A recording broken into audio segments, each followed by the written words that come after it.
nostro Dio, è un valoroso avversario che gioca dietro un velo. Ho amato il mio Dio come chi, bambino nel cuore, cerca i profondi seni su cui riposare. Ho amato il mio Dio come una fanciulla a un uomo. Ma la cosa migliore è certamente questa: amare il proprio Dio come un valoroso avversario che gioca dietro un velo.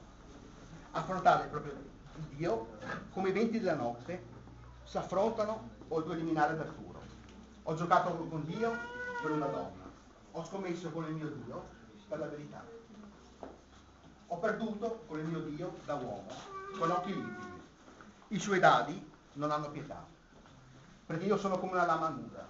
E udite questa cosa in verità: chi perde con Dio da uomo a uomo, al volgere della sorte vincerà.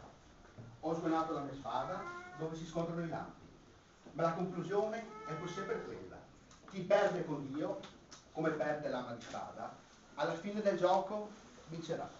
Perché Dio, il nostro Dio, è un valoroso avversario che gioca dietro un velo, in cui Dio non si degna di precipitare. Si copra allora di triplice maglia. Sul suo viso lo specchio. O strano viso nello specchio, o ribaldo compagno, ospite sacro, o mio folle sconvolto dal dolore. Che rispondi, o miriade? Che lotti, giochi e passi, che scherzi, sfidi, inti. Io. E tu?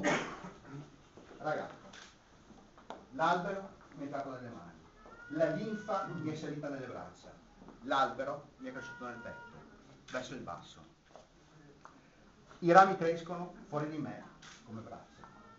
Albero sei, muschio sei violette su cui passa il vento, una fanciulla alta così, tu sei. E per il mondo tutto questo è follia.